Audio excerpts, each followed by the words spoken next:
Welcome back. Taking your phone calls on the Borders and Borders hotline, 412-575-2600. Also taking your tweets at Josh Taylor HD. We will start out on Twitter. Kent asks a question. Something tells me that Pitt Hoops will match its ACC win total from last year with 4. How about it? And he also indicates that he has not been drinking wine on Christmas Eve, and you're not crazy. That's actually a pretty valid question because they start out their conference schedule, Pitt does, with a top 10 ranked team in Miami. They have to face Miami twice this season. They have to face Duke, another top 10 team, perhaps arguably the top team in the nation. They got to face those guys twice. They have to face Syracuse twice. They have to face another top 10 team in North Carolina. They have a really, really tough schedule ahead of them in conference. It doesn't help that you have probably the gauntlet of big Power 5 conferences in the country right now, and they're all lined up on your docket. You got to face all of them. In the conference, it seems kind of crazy starting off, but when you look at what they're up against, I mean, you figure they might win a home game or two. The way this usually works out, you might catch one team slipping on the road every once in a while. You might catch one team that maybe starts flat on your home court. But for right now, that's a good over-under to start with, 4 wins for Pitt in the conference schedule. And that's nothing against Pitt. This is a team that at one point their own coach admitted Friday night that he didn't realize he had 5 freshmen on the floor at one time, and this is in the game that they won. So when you look at that up against the fact that you have 3 or 4 of the top programs in the country in your conference, you got to face a couple of them twice, doesn't look too good on the schedule. Let's go to the phone lines. We start with Mike in Charleroi. Mike, you're on the Nightly Sports Call. Hey, Josh, thanks for taking my call. I'm calling about the Buffalo getting robbed of a touchdown towards the end of the first half. Yeah, there's sure, that. They lost the game by a wide margin, but what if they go into the locker room with that lead, the players are all psyched up and so forth. As it stood, they went into the locker room all deflated and so forth. The players are thinking, we can't beat, not only can we not beat New England, we can't beat the referees either. I think it might have been a different story if they go in with that lead. You and I agree. Thanks for the call. I like what you did there with the deflated feeling. I caught that. Don't think I didn't see that. But to your point, I had the same discussion with one of my colleagues earlier in the evening, and I was explaining to him, look, if that catch by Kelvin Benjamin, which should have been upheld, by the way, should have been upheld, and had it been upheld with the extra point, Buffalo's up 17-13, I believe, going into halftime. Instead, they went in with a tie at the half, and what might have been perceived as a more winnable game at halftime was more perceived that, hey, we're right back where we started. So they had to start pretty much at 0-0 going into the second half. But when you have a lead at halftime, and most coaches will tell you this, you feel a lot better at halftime when you have a lead. When you're behind, you obviously have adjustments to make. You have adjustments to make, obviously, at any point. But when you're behind, you're trying to find ways to get yourself back in the game.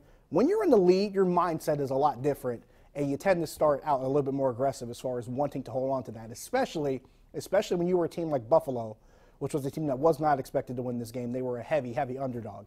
So having a halftime lead, I believe, and I agree with you, probably does make some things differently. Maybe the butterfly effect of how things are attacked in the second half goes a little bit differently, but at the same time, there's some things you just can't ignore. What's the saying? Once is a coincidence, twice is happenstance, 3 times is a trend. Well, we're talking about 4 different times this season, 4, where calls were overturned in favor of New England, and they were pretty much all of them pretty conclusive that the call was overturned to was the absolute wrong call. So that's what we're looking at. And for those of you who have your tinfoil hats on, speculate away. Toss away with your conspiracy theories because honestly at this point, it's hard to ignore. You can't get past it at certain points. And sooner or later, you have to start calling a spade, especially when you have 4 of them, all 4 of them laying on the table in front of you. Stick back to the phone lines. Let's go to Will in Monroeville. Will, you're on the Nightly Sports Call. Hey, Merry Christmas, Josh. Merry Christmas to you, too. Oh, thank you. Hey, listen, I have to talk about the same thing. Go for it. I'm not a conspiracy theorist by any means, but like you said, you have to call a spade, and 4 different teams, 4 known catches, 4 overturns in the benefit of New England. Come on, somebody in the NFL wants them to go far. It's hard not to think that way, and thanks for the call. And I'm glad you brought up, the 4 different teams. And by the way, 3 of those calls happened within the final minute of a game that might have decided the outcome of the game. When it came to the Jets with Austin Seferian-Jenkins, in that play that was eventually called a fumble into the end zone. It was called a touchback, so the Jets not only did they not get the points, they lost possession of the ball, and New England was able to run the clock out. That took a game that could have been tied and going into overtime and ended it right there. So you're talking about 3 games that were decided, or at least ultimately decided, because of those calls being tilted in that favor. And even when you look at the play with Brandon Cooks against Houston, which pretty much won that game for them, and that's a play that should not have been called a touchdown, it was reviewed and upheld as a touchdown. It's hard to really fathom what the thought process is. And I keep coming back to this. If you want to tell me that's what the rule is, fine. Then the problem lies with the rule. And to make a bigger analogy, there's some laws that either countries or states or counties have that people don't like. I can tell you this for a fact. There are some states where they still have dry counties. We're not allowed to buy alcohol at certain times of the day. And some people think that law is insane. It's probably outdated in some respects.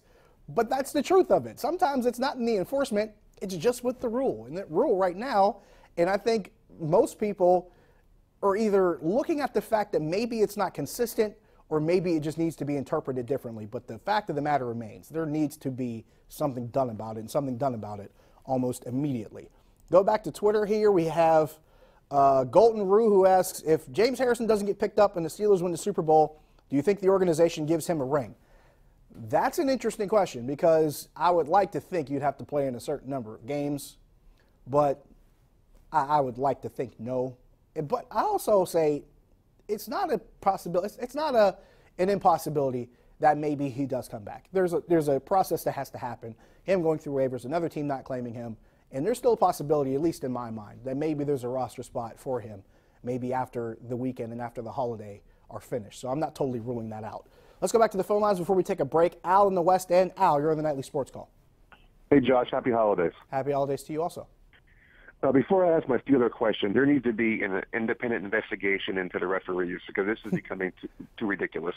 Just don't involve the NCAA. That's all I'm saying. That's right. Here's my Steeler question for you. Let's say the Steelers win tomorrow. Uh-huh. They're tied with New England, and I think both games will be at 1 o'clock on Saturday. The chances of the Jets going in there and beating New England, even though anything can happen, are slim and none. Do you think you should play everybody Sunday? Because you're looking at a team that's 0-15. They're going to be playing hard. They don't want to go winless. You have Juju in his hamstring still. You have Foster. You have Hayden. What do you do if you win tomorrow? Well, I'm asking your opinion, Coach Josh. What would you do? Oh, well, put my coach hat on. I like to wear visors as opposed to hats. But if I got my coach visor on, I'm looking the first thing. I'm glad you brought up Juju Smith-Schuster's hamstring. I'm looking first at the guys who are either injured at the time or nursing injuries, because those are the guys that I'm probably paying the most attention to. If I know Juju's hamstring is bothering him, I might lean towards say, you know what, take a break. We need you healthy for the playoffs. Now, Joe Hayden, one of the guys who's probably more excited about anybody going to the playoffs, because remember, he spent the rest of the season, the rest of his career in Cleveland, so he's just happy to be on a playoff team. But he said the most important thing for him was he wanted to be healthy for the playoffs, because he knows how important it is when the playoffs starts, and more importantly, because he's never been there before, and he wanted to make sure he was at 100%. I would like to think that that same thought process goes with everybody. Now, also bear in mind, if they do win Sunday, you also get the first-round bye. So it gives you, in essence, 2 weeks to get guys rested up for that divisional playoff game at home. So it does give you a good position to be in, and that's the thing I'm looking at. I'm looking at guys that are injured to get those guys rest. Other guys that might be coming off injuries, I might need to get some work. Maybe I'm looking to get them some work early. Maybe I'm trying to get Joe Hayden some work and then pulling him off the field after you get a lead against Cleveland. Maybe I'm getting my first-team offense on the field, let him get some work in, get a lead, get him out of there, let him sit down, let the second team clear it out. That's probably how I'm looking at it, because you want to make sure you're at least in position to win the game. You never want to just give a game up, but also you want to be a lot more responsible with some of the guys you want to prevent from being injured and helping out the guys who are already hurt or recovering from being hurt. Got to take a break here. More calls, more tweets, more sports talk when we come back. Stick around.